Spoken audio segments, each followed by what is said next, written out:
Uvalde Radio. We live, work, and play here. 1, 2, 3, 4.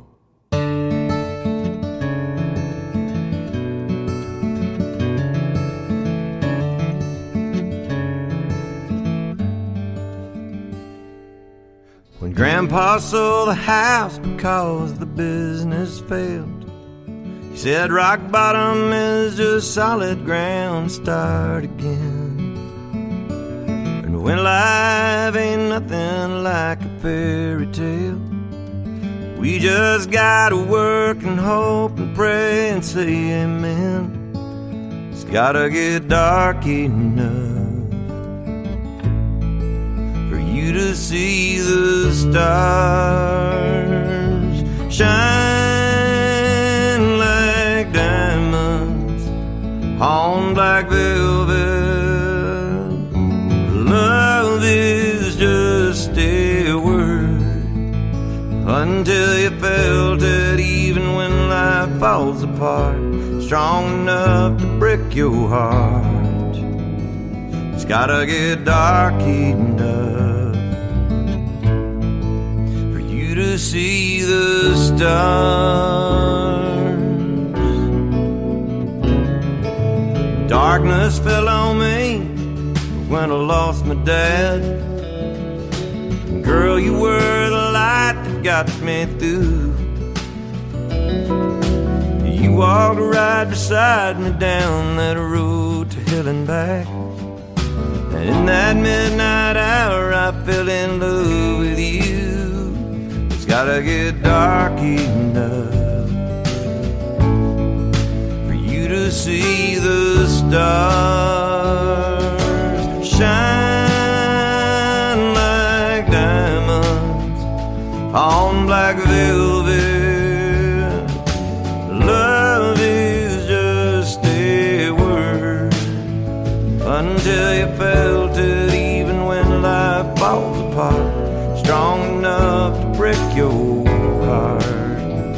It's gotta get dark enough for you to see the stars.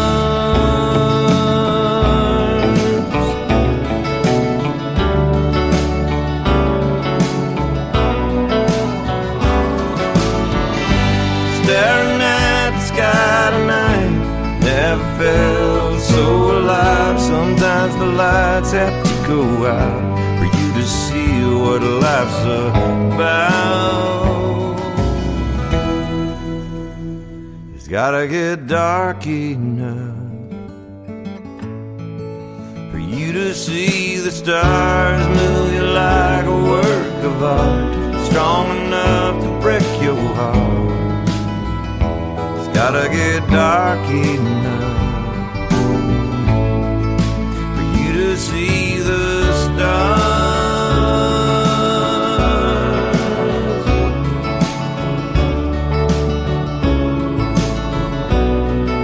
For you to see the stars.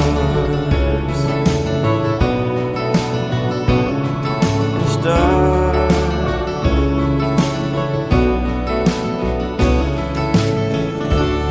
UvaldeRadio.net, it's Robert Miguel, and I've got a special guest with me on the phone, the one and only Mr. Radney Foster. Howdy, sir.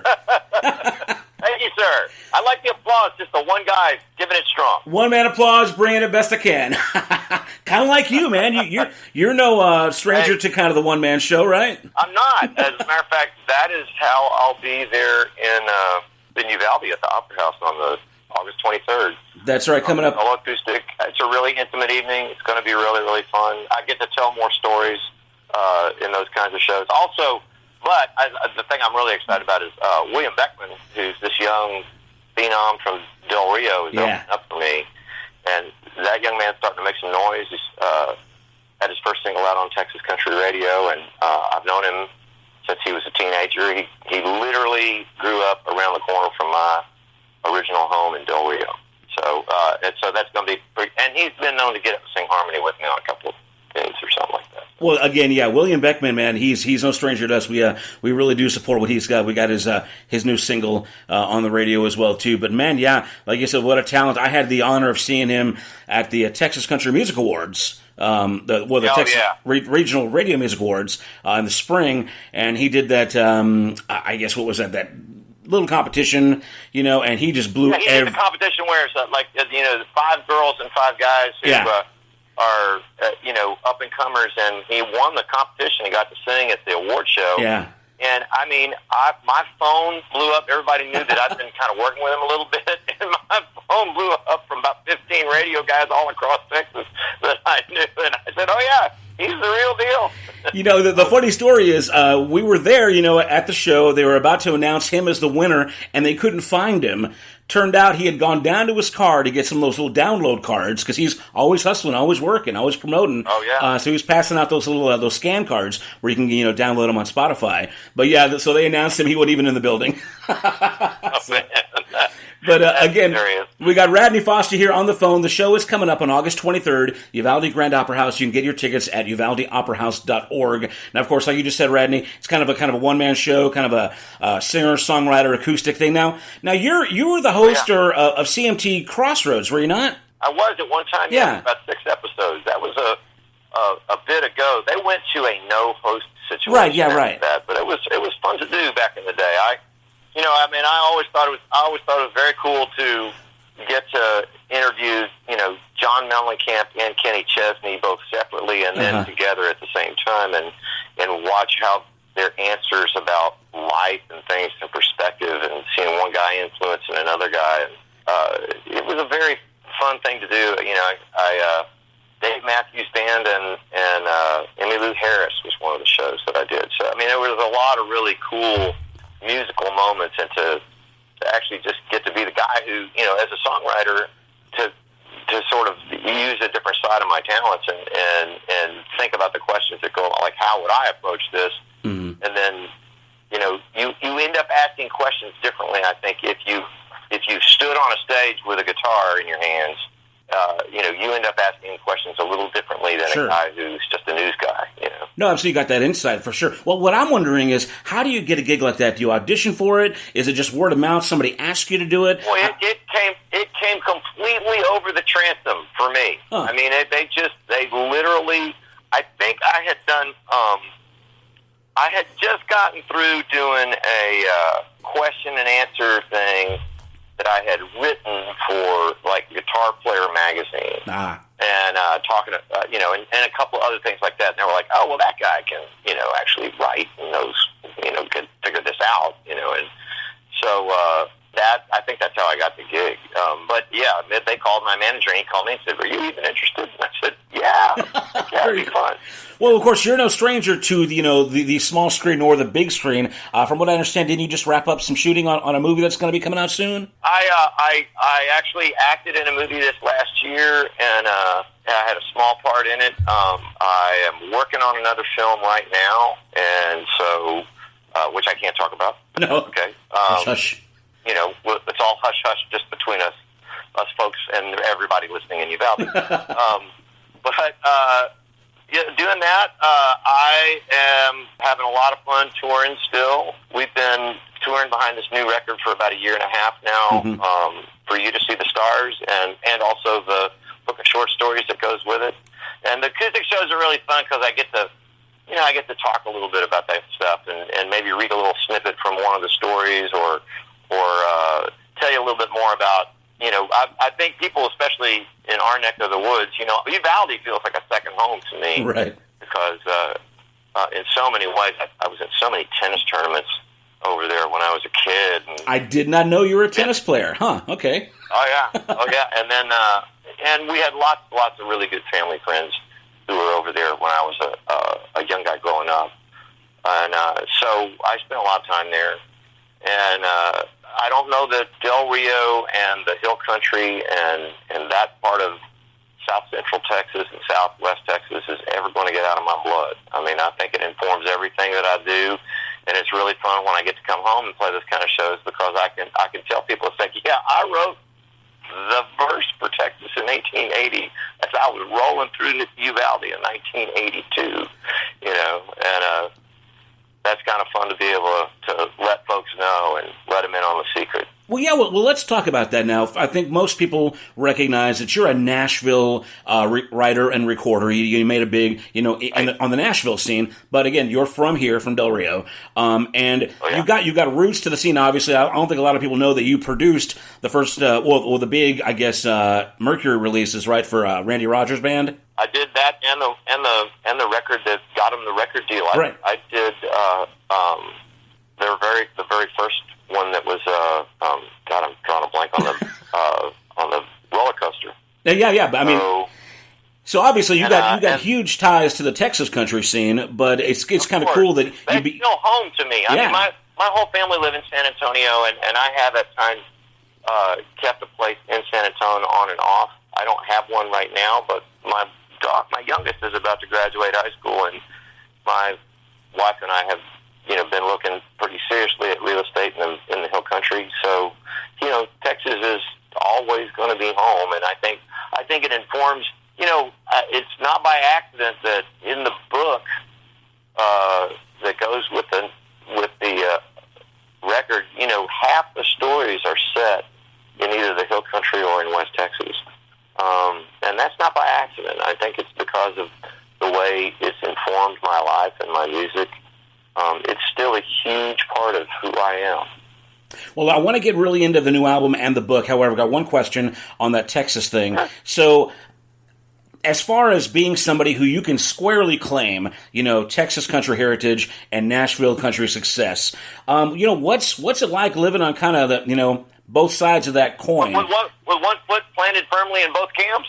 Yeah, exactly. Yeah, I mean, it's a balance I don't think about. I mean, I think one of the reasons it happened was because I just didn't think about it. I never said, I'm a Texas singer-songwriter, I'm a Nashville. Well, people always ask, every time I get, in front of an audience, and, whether it's in London or Seattle, they always say, well, how do you want to be introduced? And I always say Texas singer-songwriter Radney Foster. Because I always felt like that I was cut from that cloth. Uh-huh. And my heroes, and at the time, I mean, you got to remember that in 1982, there was not the movement going on that there is now. My Texas country heroes were all living in Nashville at that time. Uh-huh, right. Towns Van Zandt, Guy Clark, Rodney Crowell, and a guy I'd never heard of who I met at the lunch counter, Steve Earle, were all living in Nashville. And because that was where you could get a record deal. That was where something could happen for you. And that I think the advent, I really do, if you look at the history of it, the advent of digital recording making things so much easier for people to make their own records, there's good and bad sides to that in many, many ways. But, one of the real good things was that a guy could go, well, I live here in Fredericksburg, or I live here in Austin, and I'm just going to make a CD, and I'm going to start touring behind it, and I'm going to see what happens. And they could, and before digital recording, that was cost prohibitive. Right. And so that changed everything.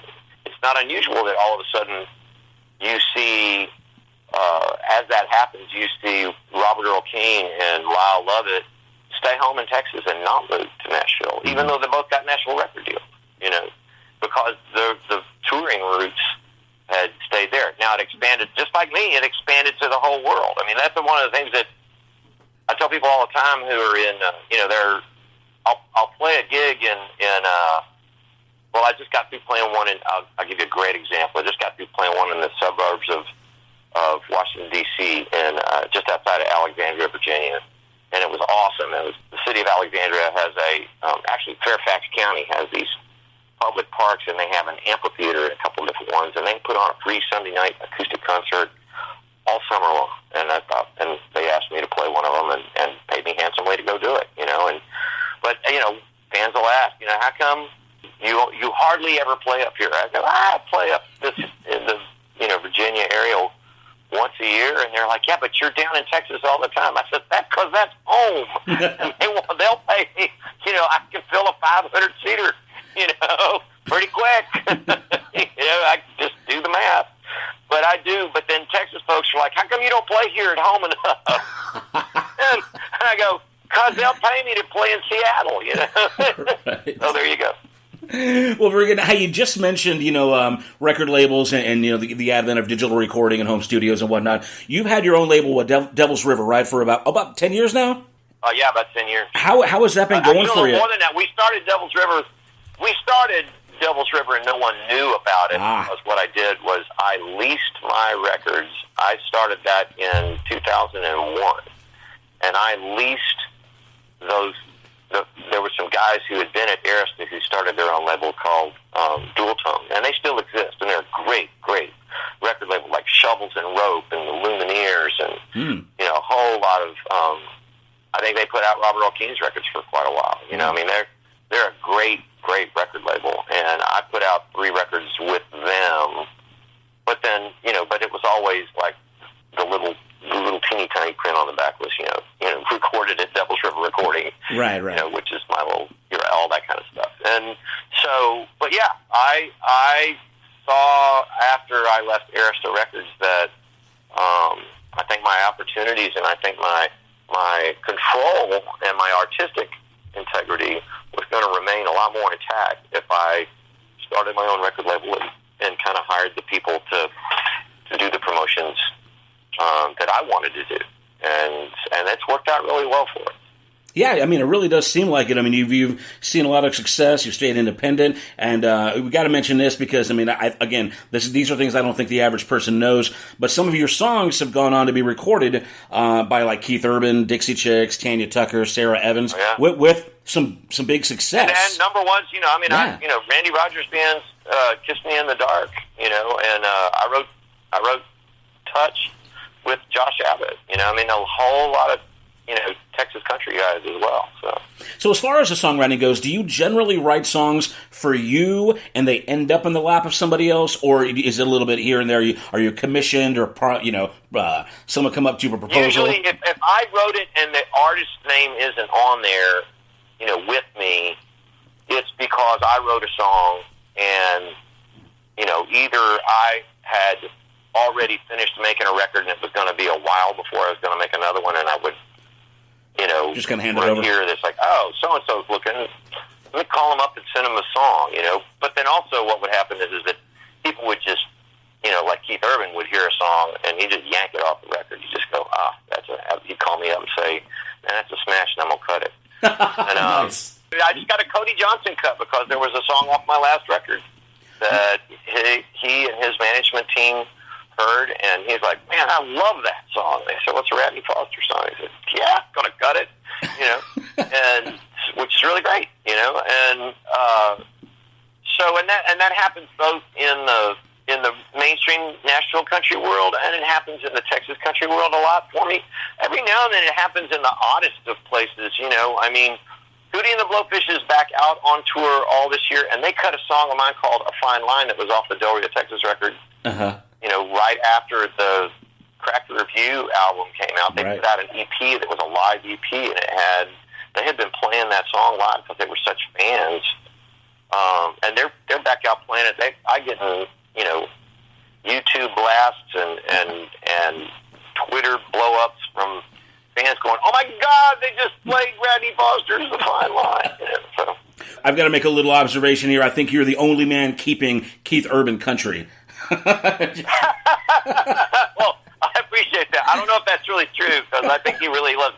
Man, if you heard him, I'm going to say this: if you want to go toe to toe on knowing Glenn Campbell songs some night, on the back of the bus, on who knows, you're going to lose. Oh wow! Okay, right now, all right. And you're in the room with Keith Urban, you're going to lose. All right. That boy knows every single. And not to mention all the Buck Owens and Merle Haggard and everything else, but man, when it comes, he's a huge Glenn Campbell fan. And think about his music and how much it, just like Glenn, it was this marriage of pop and country. Yeah, absolutely. And I mean, when you think about Glenn singing, by the time I get to Phoenix or the Rhinestone Cowboy, then you think about a Keith Urban song, you go, Well, of course. No, absolutely makes sense. Well, thanks for bringing me to on the back of the bus and heard him do 47 in a row. Yeah, it's pretty cool. Keith is just an easy target as far as I'm concerned. I'm so sorry.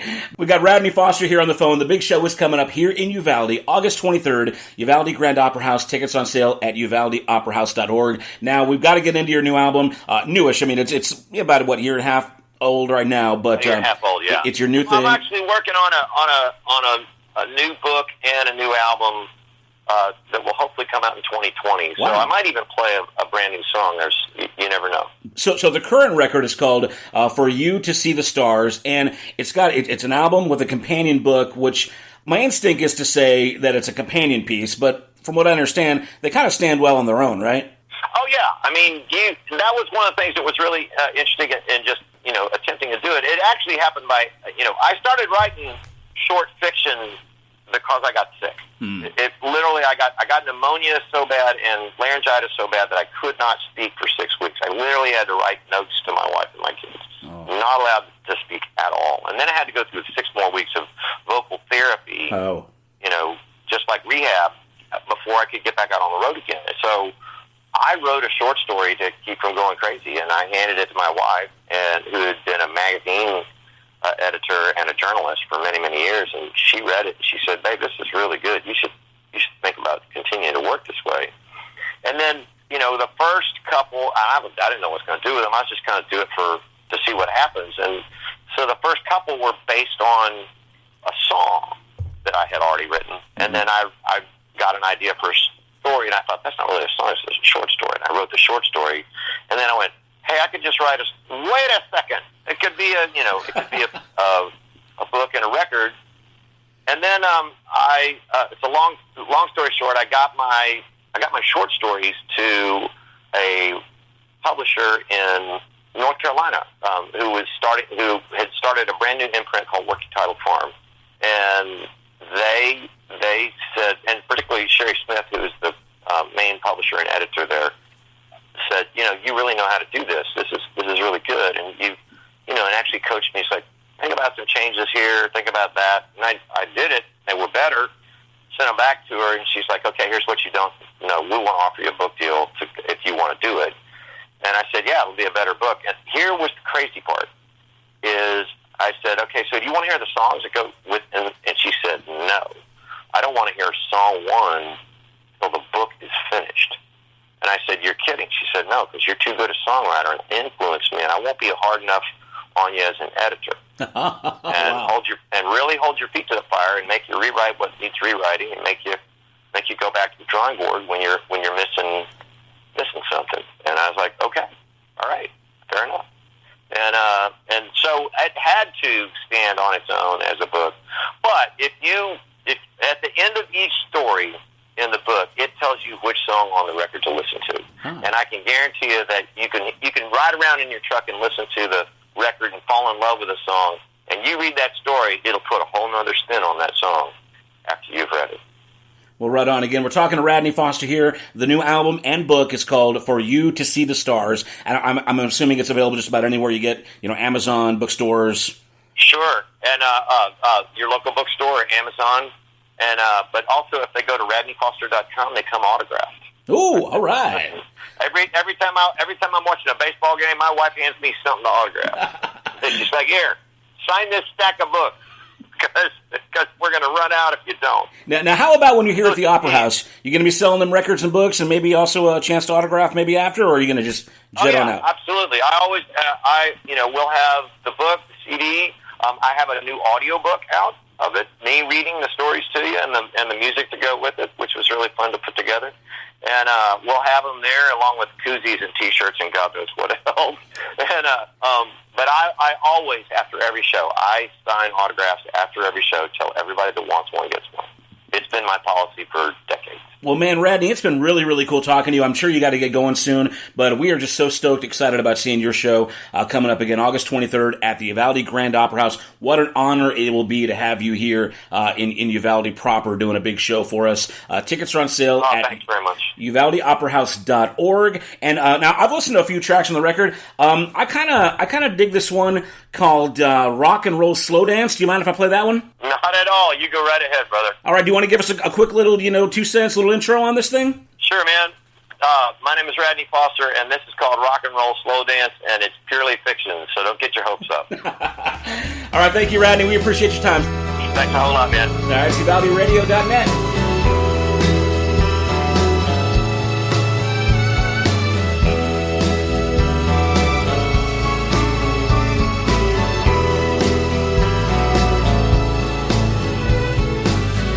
Stars fell down on a small town Saturday, late one spring. The moon said, I'm just a lonely satellite dancing on a string. I unzipped the back of a ball gown I'd never done it before. You laughed and kissed me wild and carefree and let it fall to the floor. And then the moon and the stars did a rock and roll slow dance like two kids at the prom who found first love but lost their innocence between midnight and dawn.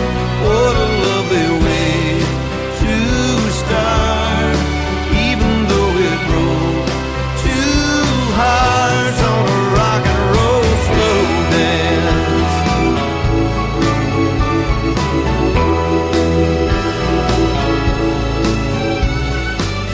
Celestial bodies dance